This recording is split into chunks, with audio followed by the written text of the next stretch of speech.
Hello and welcome to the Middle East Report. In this programme today we'll be discussing the intellectual battle that Israel is currently engaged in.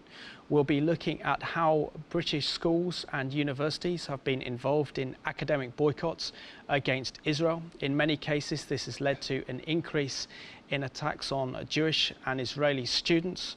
We'll also be discussing churches in this country that hold a position of church replacement theology, who have no understanding or no concept of God's plans for Israel and the Jewish people, and how they have been involved in calling for boycotts and sanctions against the Jewish state. I'll also be discussing the growing rise of boycotts from one of our major supermarkets, and in this case there is a real battle being waged amongst public opinion for the Jewish state. So therefore it's never been more important to engage with academics, to engage with university lecturers, also to engage with the church at a grassroots level of the importance of the message that Israel brings of peace and understanding. And today I'm joined by John Levy, who is the Director of Friends of Israel Educational Foundation. John, it's a real pleasure to have you on the Middle East Report today. Thank you. And I just really want to commend the excellent work that you're doing, because I think it's so important, it's so significant to do what you do, and the viewers will understand later on what you do. But John, can you give us an understanding of your background and how you became very much involved in what I essentially call educational advocacy for Israel? I suppose I should explain that I'm the son of the Mants. My late father was a leading Anglo-Jewish preacher, an Orthodox rabbi of very modern stamp. He was the leading minister in a synagogue in West Hampstead. Very powerful preacher, very powerful character who could convey the essential ethical imperatives of Judaism very dramatically. But his personal bio too offered a very remarkable storyline, in that with the beginning of the Second World War he volunteered as the first Jew to be a chaplain to the armed forces, British Armed Forces. That led him to the Middle East as senior Jewish chaplain to Allied soldiers, to the 8th Army, for 3 years. That brought him into an engagement with the emerging issue of the emerging, developing new state of Israel. And then, leaving the Middle East in 1944, he came back to Britain thinking it was over for him, only to be posted to Europe as the senior Jewish chaplain to the British Army of the Rhine, where he was responsible for overseeing Jewish relief work in Bergen-Belsen. He was the senior Jewish chaplain in the camp. So here's somebody scarred by the trauma of Jewish history, but also shaped by its affirmations, and also inspired by the Jewish story. And so I grew up in a household where the continuity of Jewish history, the sense of being a community with profound ideas and values to offer, but with a tribal rootedness in the Middle East, was something that absolutely shaped and conditioned our upbringing. I don't think I had a wall as a child covered with posters of pop stars or footballers. I do remember loads of posters which related to the redevelopment of the land and the passion of the rebirth of Zion. And so, of course, when it came then to thinking what I would do in professional terms, I suspect I would have followed into his footsteps, followed the family script, if I'd had enough sort of philosophical skill to do the job. I didn't. But in terms of the parochial work, in terms of the educational, in terms of the social, I hope I've got a little bit of father's genes in me. And so I've spent most of my career in the field trying to get audiences outside the Jewish community to have a critical understanding of what makes Israel tick, what makes the wider Middle East so important. And since we sit in New Malden, I mean, the reality is, the pitch that I would offer to any audience is, this is a part of the world that directly impinges on you, and you've got to shake yourself out of your insularity and realize why this is an important reference point. So the whole of the work of the team that I run is to raise critical consciousness, not to sell narrow arguments, but to put forward very thoughtful analysis of where this part of the world stands and of its critical significance. Excellent. So can you tell us really what the work of the Friends of Israel Educational Foundation do and the structure of your organisation? I see from the information that you sent me prior to the interview that you've got some very influential and powerful patrons. Sure. I suppose it has evolved in sort of two parallel streams. I mean, one part of what we do is completely didactic, so we seek every opportunity to engage with audiences, both at the grassroots and in central organizations, to try and peel away layers of understanding and just to give people a serious take on what makes Israel so significant, what makes the Middle East so burningly important in terms of global affairs in 2012. So we're talking to high school kids, particularly the sixth form pre-university set. If invited to churches, which doesn't happen often enough, we would seek the opportunity to go anywhere that we're invited, simply to have conversation. So we go to a diverse range of different audiences. Now, in tandem with that, we're trying to think through what sort of programs we could set up in Israel which would draw together experts, specialists, professionals of all sorts from the UK, where they could meet with and engage with their immediate counterparts in Israel, so that they are not just simply on a look-see, but they are engaging with one another, and there's an interaction which could lead to ongoing long-term collaborations. So those are the two twin operations that we tend to run. That's excellent. It's extremely important, very, very important. So what was your reaction when you actually go into sixth form schools or colleges and you bring a message about Israel? What type of audience are, maybe I'm out of touch now with sixth formers and teenagers, what is their attitude when you start talking about Israel? Sure. And what is their response to your talk? Sure. Well, of course, there is no single profile. I mean, we're talking to audiences literally from Penzance to the Scottish borders. Last week I was in Northern Ireland talking to high school kids there. So you get differing reactions from audiences. I think the truth is that most folk around the country actually have no reference points at all. We're living in a largely post-Christian age. So in other words, all the reference points that we would take for granted don't apply to lots of audiences. The names of places simply don't ring true to people. They've lost this narrative altogether. So I suppose what we confront is therefore fully fledged detachment. And the primary job is to engage audiences and say, you simply cannot switch off. You can't play ostrich and bury your head in the ground and imagine that somehow the world stops at Dover. We live in an interactive world. The Middle East is resource rich. Our values come from the Middle East. Scientific research today is totally global. Areas like Israel represent huge global Premier League reference points in terms of new research and inquiry. And the major universities of the UK are engaged with counterparts in Israel. And that's what we try and put in front of an audience in terms of the positive take on the area, whilst reminding them that a Middle East that is in a state of complete turmoil and upheaval today, the revolution that's been long delayed, but which actually has been building for a very long time, has immediate knock-on effects. You know, if a Libya, which was producing 1,600,000 barrels a day during its civil war, only manages to export 3,000, then in terms of supply and demand, this has direct impact on the petrol pumps in a New Malden or anywhere else around the UK.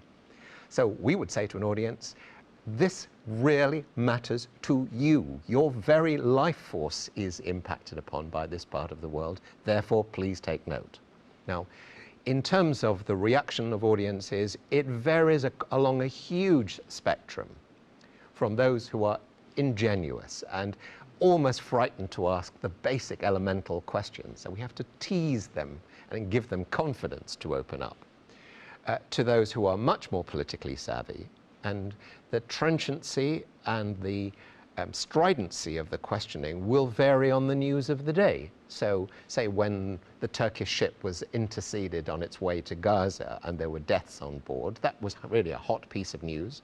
And even kids who don't follow the news particularly intently were aware something had happened, so they asked probing questions. During the 2009 Gaza campaign, there were questions in the ether about the Israeli army's use of white phosphorus and tactics employed. So of course these hot issues were raised, more often than not, without edge, merely simply audiences seeking clarification from confusion. I have to say there is a small, and it is a small but vocal element, which is markedly less comfortable to talk with. I mean, some students who've adopted a harshly critical stance. Now, they are a distinct minority. To go to an independent school in Sunderland, for example, and I remember this so distinctly, to see a kid in the front row wearing an SWP badge on his lapel, who proudly says he's a member of the Trotskyite movement, is really out of true with most youngsters of the 16 to 19 cohort. On the other hand, we are seeing demographic changes in the UK. An increasingly large number of students come from Muslim families, and actually one's very happy to engage with such audiences, and many of the conversations are very spirited and very thoughtful, and they are really delightful kids. But on occasions, and in the course of this last year, I can think of 4 or 5 occasions, we were in sessions with sixth formers which were overwhelmingly made up of young Muslim males. And they came looking for a bundle. And they came with a corpus of ideas, and the conversations went from rather cold questioning to much harsher, much more hysterical questioning. And that wasn't comfortable at all. But that is not the rule. That's more the exception than the rule. But what it is translating into is increasing apprehension by local teachers to actually put this issue on the table for discussion at all. They're very frightened of the Middle East in general, and the Israel-Palestine part of it in particular, for fear that it's altogether too much of a hot potato. Yeah, that's a shame, but I was very intrigued by what you were saying earlier, really, about the reference point of young people. I'm sure that when you started doing this very important and strategically significant work, that there was more of an understanding because of our shared Judean Christian heritage, that when places like Jerusalem are mentioned and places like Bethlehem, they provoke images that come out of the Bible.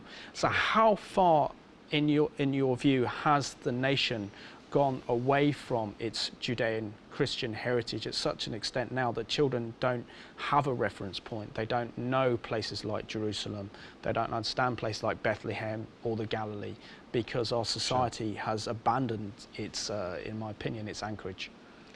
Well, I'm sorry to depress you, but I think actually the condition of much of the UK has moved an enormous distance away from those basic pegs. You know, when a lady said of Christmas that the nativity story is about the last Christian symbol that most kids would know of, I don't think she's exaggerating in the slightest. I think actually we are really living in a post-Christian age. And does that have a direct impact upon the students when it comes down to discussing Israel? Because there doesn't seem to be a reference point, there doesn't seem to be a visual point, because most the older generation of people who are watching this program would have been brought up in that Judean Christian heritage. They would understand Israel from the Bible, but without the Bible being a reference point, then surely this then becomes a more difficult task to engage young people with the importance of Israel and Israel's place in the Middle East. Sure.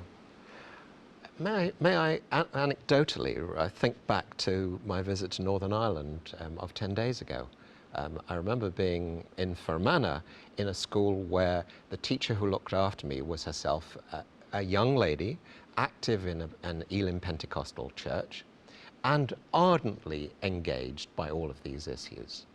She said to me, our students are predominantly rural and church-going, and they went literally from brethren to other types of evangelical to more mainstream Protestant churches there. She gave me to understand that most of those youngsters probably were attending. When I actually asked them myself, actually probably less than half of them were regular attenders.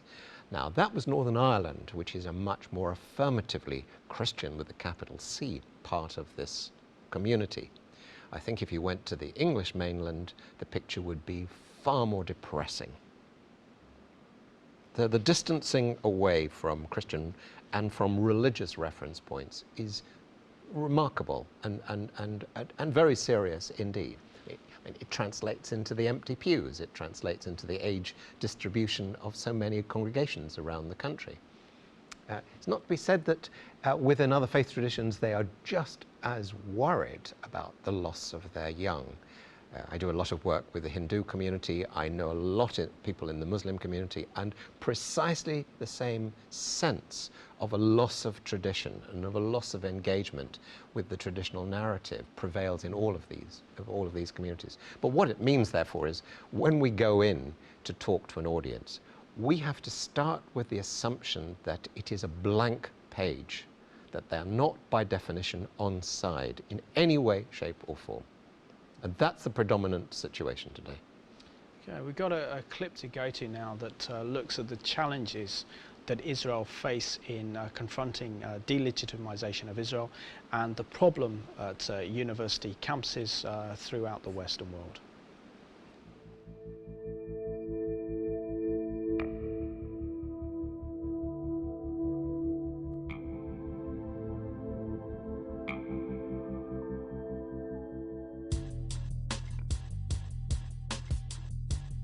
You can be pro-Palestinian without being a hater of Israel and a hater of Jews.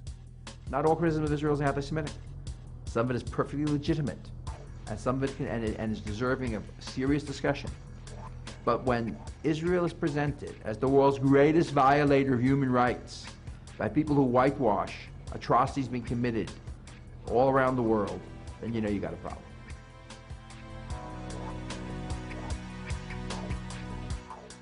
I happen to like Natan Sharansky's definition of when it becomes anti-Semitic. He talks about the 3 Ds. If you delegitimize a country, if there's a double standard about that country, and if you demonize a country, that is anti-Semitic.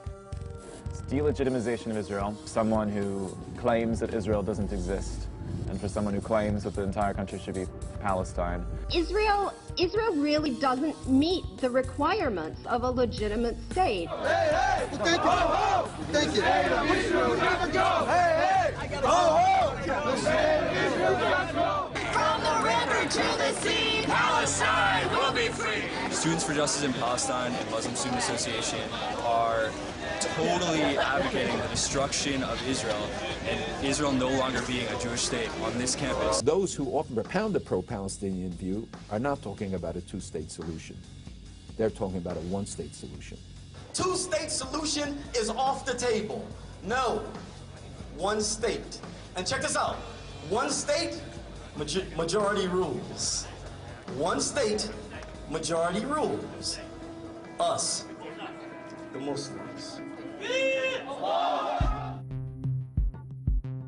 You have a double standard where other countries are doing terrible things, human rights abuses, but only Israel, the finger points to only Israel, so there's this double standard. I keep reading in the news about suicide bombings in Iraq, where innocent Muslim civilians will be killed by other Muslims. And also, I saw that 6 gays were hanged in Iraq a few weeks ago, and yet no one cared about that here. No one was holding signs protesting that. No one was protesting the innocent loss of Muslim life. When a Muslim kills a Muslim, it's just like ho-hum. People are so used to it that they don't care about it anymore, and that's disgusting. And yet when a Jew kills a Muslim, it makes international headlines, there's protests here, and Israel is a fascist state, this and that.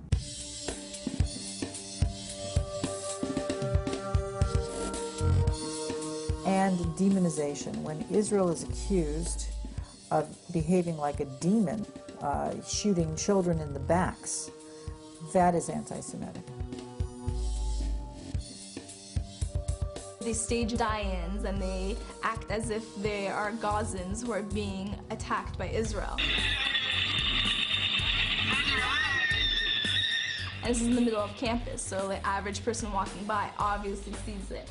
And they don't always question it, so they automatically see Israel as the oppressor.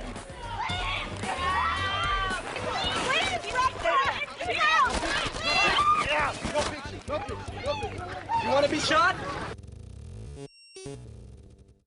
someone confronted me saying that they thought the Israeli army was the most brutal army in the entire world. And I had to respond to her saying that Israel wants peace. We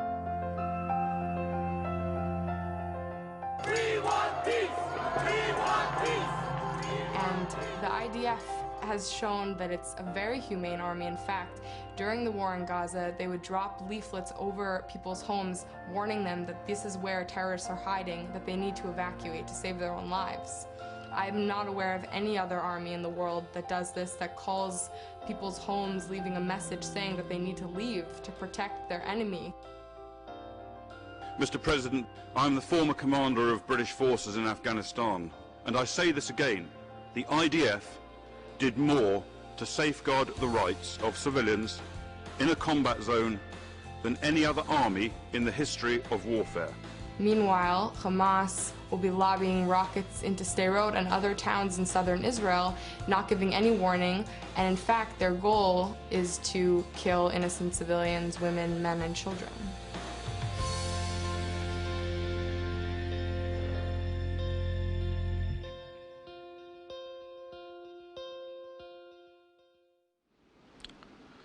Welcome back to the Middle East Report. John, just watching that very powerful and emotive clip there, just really reminds me of my days at university back in the mid to late 90s, and I was very much involved with the Jewish Union there, and the hostility that Israel faced back then was horrific, with calls to ban the Jewish Union because of its associations with Israel. And that was back in the 90s, but now I think the situation has got far worse. What type of, for those who are actively campaigning against Israel on university campuses and sixth form colleges, what is it like for those students that are Jewish, that do stand up and speak up for Israel? Sure. I have to say that in terms of the university student debate, I'm a very partial observer of it because I'm not directly in the field. I mean, all the work at the higher ed level with which we're engaged is actually with academic teachers and researchers rather than students. But I am aware that there is a ferocious debate. This has become, as it were, a leitmotif of the student debate, and a really unholy coalition of hard left forces and of Islamist groups, and there is a huge Muslim student union now, which is mobilizing many thousands of Muslim students, does represent a potent vocal force. And they've decided that one of the core issues, which they're going to jointly campaign on, is the Israel-Palestine issue. So to be on the receiving end of this continuing barrage of anti-Israel material is exceedingly unpleasant. And actually, as Jewish students, I know, do on occasions feel thoroughly intimidated just by the sheer scale of the battle, just trying to put a reasoned case forward. I don't think that Jewish students, if left to their own devices, can actually win debates. There has to be, as it were, a grand coalition which would draw together more moderate student voices alongside their Jewish student counterparts.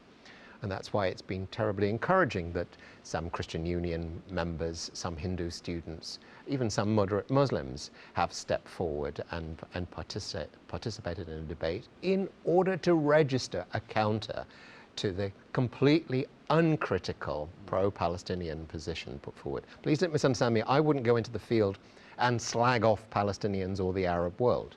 So we're really talking about offering a very narrow, very fiery presentation of Palestinian aspirations, which goes quite beyond the acceptable.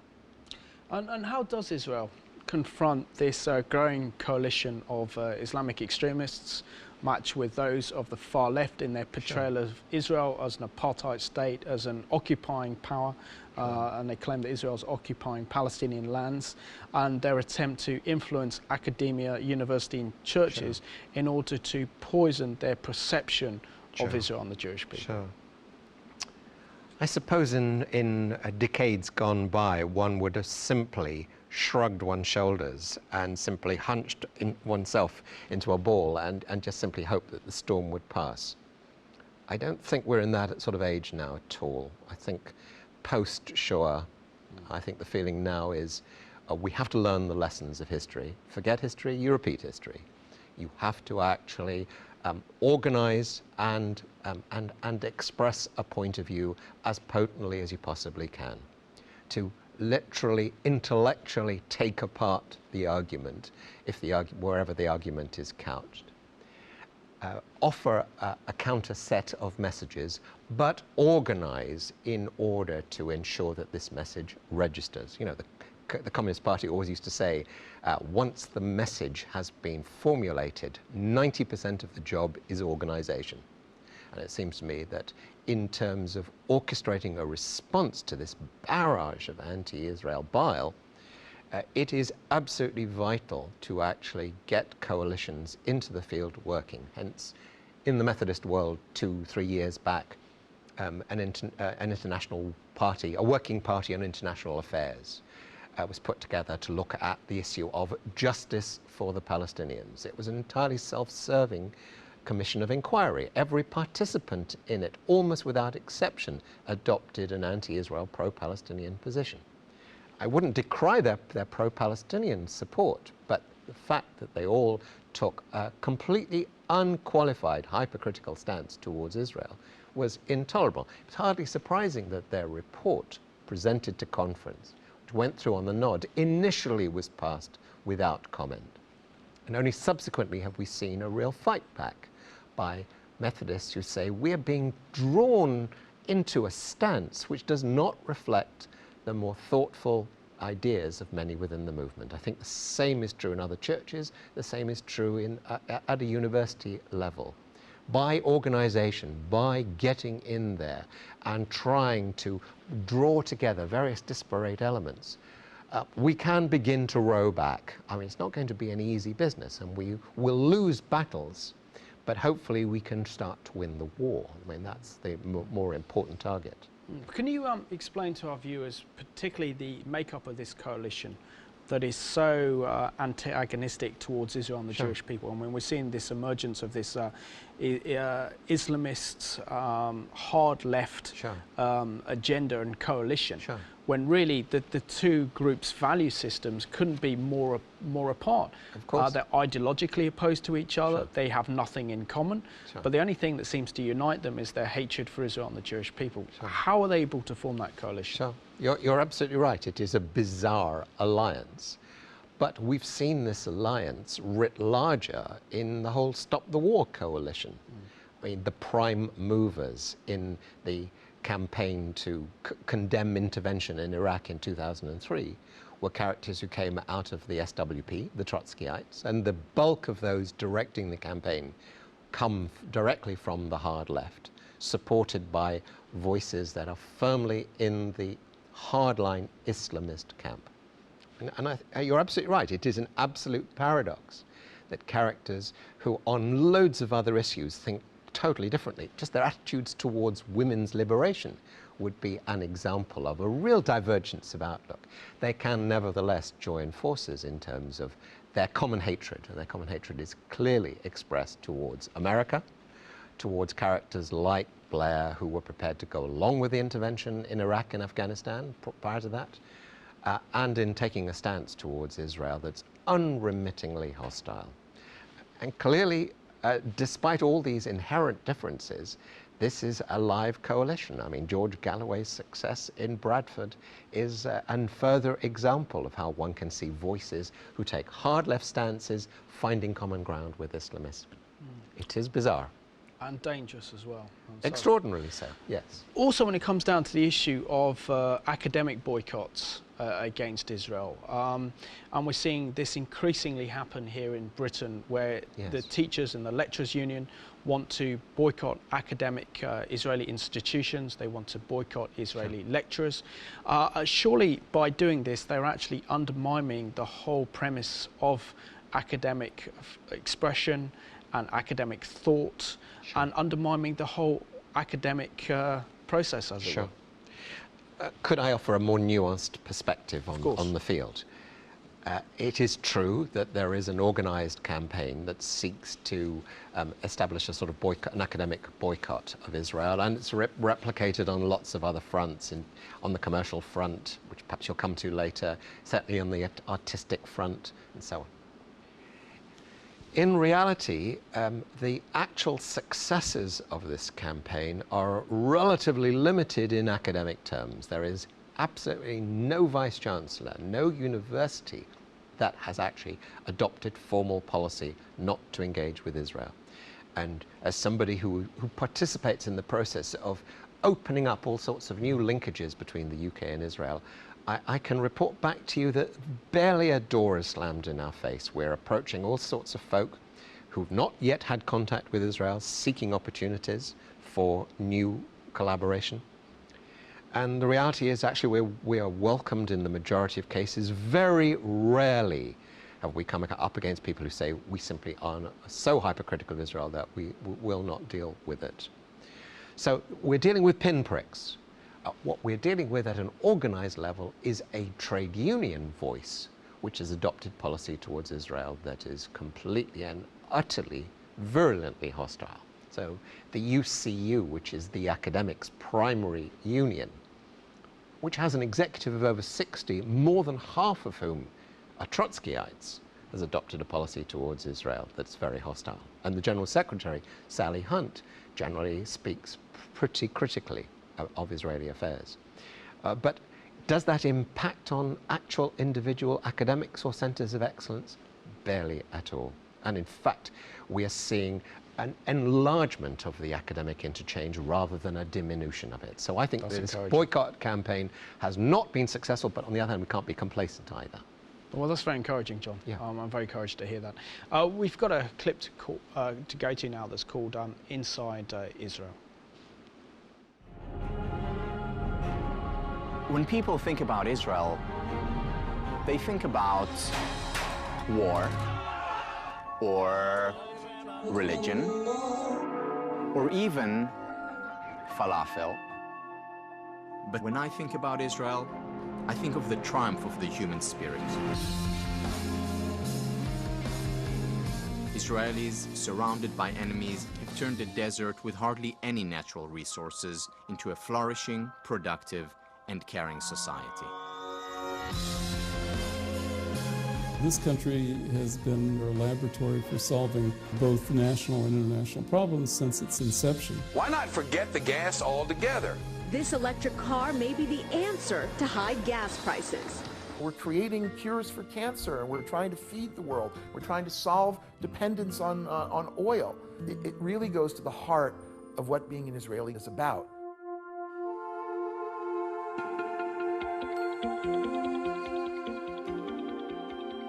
The Israel I came back to was not the Israel I left. Israel had transformed, and I wanted to understand how this happened. You know, when you look around, you got sand, and you've got no oil, and you've got no natural resources, you got to start becoming creative. We were living here in the middle of the desert. We had to come with something in order to farm in this area.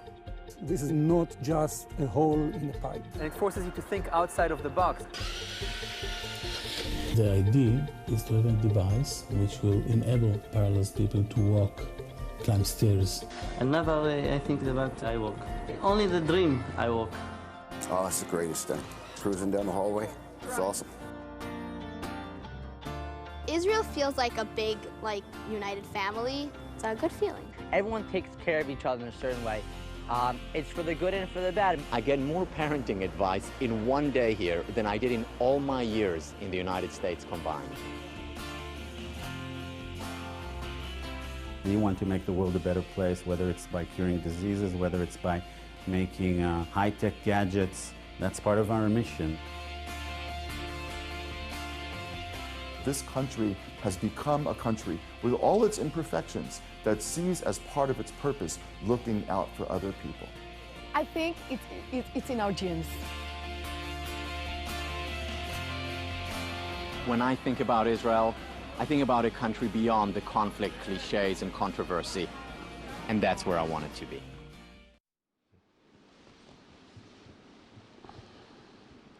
Hello and welcome back to the Middle East Report.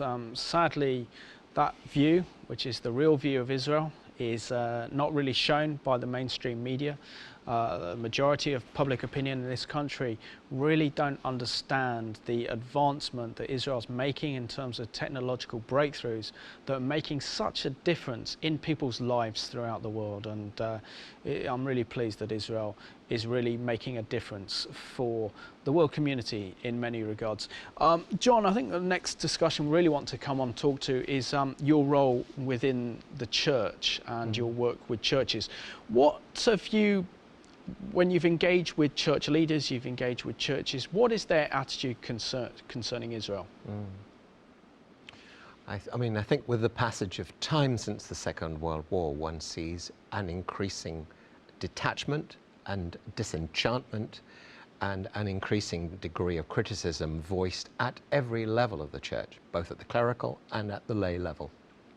It's almost as if the cycle has gone almost full revolution. You know, growing up as a kid, immediately after the Second World War, the Christian world was in a state of shock. Their doctrine of contempt for Jews had resulted in years and years and years of pogroms sanctioned by establishment church, culminating in the Nazi Holocaust. You know, Hitler could turn around and say, I'm only doing what you have been doing for centuries, but rather more effectively and surgically.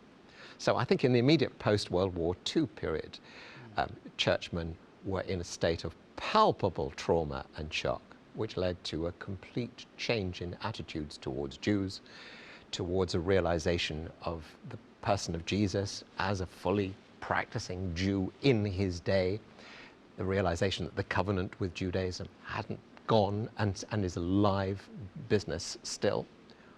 But in 2012, actually, one begins to fear that things have turned through a full cycle, and we're back almost to an attitude of contempt by some.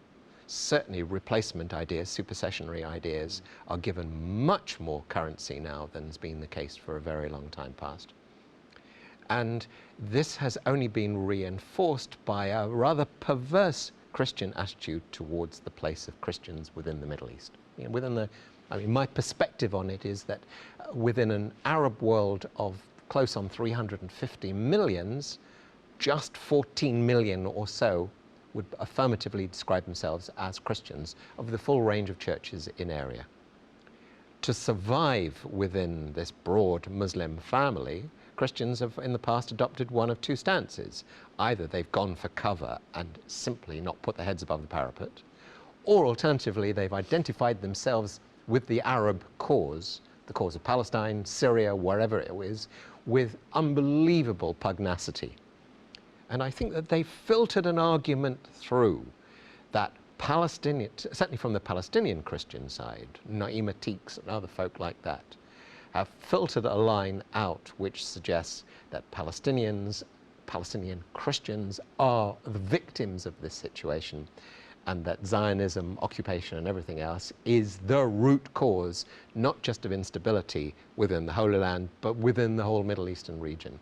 And this idea has simply flown, and it's simply become part of the narrative which we encounter both at the grassroots and at the upper tiers of the churches. We're in a different age where dialogue, say, between the chief rabbi and other leaders of the rabbinate and their counterparts in the episcopacy and the leaderships of the churches are really civilized and very, very warm and cordial when we're not talking about Israel Middle East issues. On these matters, we are polar extremes. And I think I'm very fearful, actually, that the Israel narrative is barely heard at all. You know, going out to a church in Surrey very recently, I was told that I was actually the first person who came broadly out of the pro-Israel camp that they'd heard. Flow of voices out of Christian Aid and other bodies, ecumenical accompaniers, all of whom returned from the area with a perspective narrowly shaped by Palestinian or Arab Christians and others that they've come across, who feed them a simple sort of hermetically sealed narrative. And this has taken root, and it's deeply worrisome. And it's translating into policy. You know, I mean, churches are being asked to accept policy which, broadly speaking, clamps down on Israel, savages Israel, in a point that goes beyond the acceptable. You know, I'm firmly a didact. I mean, I see our role as being rigorously educational. That means we have to probe the issues with all of their textures. And one doesn't offer a black and white reading of a situation. But the critique that we now encounter goes way beyond what is acceptable. Yeah. I find what you're saying sadly probably true, but also very, very shocking. Primarily because if you just read the Word of God, you go through the whole Bible, if you take out references to Israel and the Jewish people, you wouldn't be left with much of the Bible left. Yes. And it's thanks to the Jewish people that we have a heritage. You know, God gave the laws of Moses to the Jewish people, to yourselves. The prophets, even our Messiah is that we serve is Jewish. So the whole understanding of who God is a Jewish God, and this is a very, very sad state of affairs within the church, that the church has moved so far away from its position that it's fallen into ignorance, which is now leading to probably a rise of anti-Semitism within the church. And at the time where Israel and the Jewish people need the support of Christians, sadly, this is not the case. But there are particularly our viewers who are passionate about Israel, who are passionate about the Jewish people, who do want to understand more of the Hebrew roots of their faith, are supporting Israel in increasing measures. And it's about encouraging them to make a stand for Israel and the Jewish people. And particularly as the weight of history is upon us, the church in the 1930s and the 1940s failed across Europe to stand with Israel and the Jewish people. And we're facing a situation today where Israel's under incredibly difficult circumstances, particularly with a nuclear Iran, with threats of international terrorist organizations such as Hezbollah, Hamas. We're seeing a rise of a movement to delegitimize the Jewish state. We've seen a rise of anti-Semitism across the continent of Europe again. And where's the voice in the church? The church needs to stand up. And the church needs to proclaim that it's standing with Israel and the Jewish people. Sure, I'm sure that's right. I'm sure it's imperative that Hebrew Bible studies be re-established in terms of theological training. There are countless centers where Hebrew Bible is not taught at all. So this sort of forerunner of the New Testament and of the gospel stories and so on simply has been whitewashed, deleted from history. By the same token, some in the Middle East have been urging that we almost censor liturgical texts, eschewing references to Zion and Jews altogether. And that seems to me to be an absolute outrage. You can't redraft matters to suit your own political convenience. Sadly, that message, however, is coming out of the Middle East. So for the viewers watching today's program, John, and they're at a church maybe where they teach church replacement theology, would you and your organisation be willing to speak at those churches so they can get in contact with you? Oh, absolutely, absolutely. I am not a theologian. I mean, so if audiences wanted to have folk who could speak of matters purely philosophic, I would then pass over the invitation to others. But in terms of giving a sort of broad introduction to where we stand in the flow of history, in the chain of history, and of the linkages between Judaism and the emergence of the church, and of the fact that we are out of the same rootstock, yes, absolutely, we would be honoured and pleased to go out and do much more work at the grassroots, and to think aloud with friends in the church as to how we can spread this message. Because isn't there a great danger here, and this is my danger here, is that our Judean Christian heritage is under threat from really two fronts. On the first, we face a threat from a growing rise of militant secularism, and then we're going rise of Islamism across the West. And really that Israel is on the front line in defending our Judean Christian values. And if Israel goes under, then the whole Western world's going to go under. And when you really look at the plight of the Jewish people across the Arab world, coexisting in the Arab world for thousands of years, predating Islam in the Middle East. When Israel was established, the Jewish communities were forced out of the Middle East, and many of them found over 700,000 found refuge in the new state of Israel. And now that the Jews have been ethnically cleansed from the Middle East. We're now seeing Christians ethnically cleansed from the Middle East. Sure. So isn't it imperative that Christians really understand God's call for Israel and the Jewish people, and understand that Israel, by defending Israel, we're defending our own Judean Christian heritage? Sure. Sure. I mean, just to look at the position of Christians in the Holy Land, Christians in the Middle East in general, we're at a time when at least 3 theatres, apart from the Holy Land, the Christian populations are in free fall. In the context of Iraq, the Christian population has dwindled from well over 1 million to 400,000. We are talking of Christians leaving Egypt at a phenomenal rate with the rise of Islamism in Egypt. In Lebanon, the exodus is almost exclusively by Christians rather than the Muslim populations there. I find it very terrible when in the church press there is constant reference to the outflow of Christians from the Middle East, where they refer merely to the Israel-Palestine theatre, where the flow is actually very, very low indeed. The Christian populations, certainly of Israel, are just about holding their own. They are caught between a revivalist Israel and a resurgent Islamism. So to be a Christian in the Middle East anywhere is difficult. But I can say from frequent visits to Israel, to go to Jerusalem, where 35 denominational strands of Christianity are vibrant and thrive, and you see the church in all its brilliant diversity really working, is a remarkable statement about the degree of coexistence and mutual respect that prevails. And I think that is in such marked contrast to the position that prevails in so many other parts of the Middle East today. Yeah, very, very good. The other issue I really want to talk to you about, because we're down to probably the last 10 minutes of the programme, John, is the issue of boycotts and sanctions against Israel. And it's recently come to light that one of our major supermarket chains, according to The Guardian, the Co-op, has decided to boycott Israeli goods. I mean, this is very, very troubling, but what does this say about the Co-op, and what does this say about this growing campaign to boycott Israel and Israeli goods? I mean, I suppose in a way it arouses the most atavistic and scary feelings amongst Jews. I mean, they can see Jews in the context of a collective, a state, being treated in a parallel fashion to the way individual Jews in the diaspora were treated in centuries gone by. They're being put in a corner, they're being denigrated, they're being vilified, and then they're being ostracized. Boycott is a very frightening and very slippery process.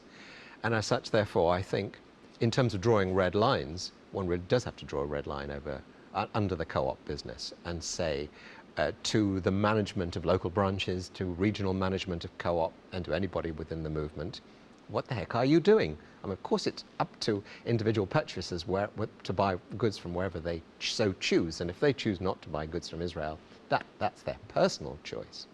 But for the collective itself to succumb to pressures from militants is extraordinarily scary. And I think actually the more fuss that we make of this, the better. I mean, it's been replicated in recent days, and I think you're aware that the Israeli ambassador wrote a very powerful piece in The Guardian, I believe very recently, about the withdrawal of an invitation to an Israeli negotiator come expert in mediation, Moti Crystal, whom I know actually. He's been very engaged in the Israel-Palestine negotiations. He was invited to actually an NHS affair in the northwest of England in order to talk about mediation techniques. Now, as a result of pressure from one of the unions, that invitation has been withdrawn explicitly because he is an Israeli. His qualifications are totally disregarded. This is reactionary in the extreme. And I think the more hue and cry that we make about this sort of process, the better, because it has to be stopped now. Absolutely. Also, Daniel Tabb as well, in the same article in The Guardian, according to my notes here, that there's now a campaign to press the Globe Theatre to withdraw an invitation to Habima, the theatre, the oldest Hebrew language theatre group, that is due to perform at the World Shakespeare Festival. If all these boycotts and these sanctions against Israel continue, where's it going to lead? Sure. I think I can confirm to your viewers that the number of such incidents are really very exceptional and very small, but terribly, terribly painful. In the course of the last few days, the Jerusalem Quartet, which is an outstanding group of classical musicians, very young guys in their 20s, they did a concert in the Brighton Festival, which was repeatedly interrupted by supporters of the boycott. The truth is, actually, we have to raise the standard now, simply because if these matters are passed in silence, that will only provide succor to the very small group of vilifiers and embolden them to carry on with this sort of behaviour, and it's simply not on. Yeah, I think we're down to the last 2 minutes of the programme, John. So to sum up really, how can Christians who do have a heart for Israel, who do have a heart for Israel, who do want to courageously stand with Israel and the Jewish people, how can they best go about supporting Israel and the Jewish community? Well, it seems to me there are a number of different fronts. Number one, prayers and thoughts are absolutely critical as point of departure.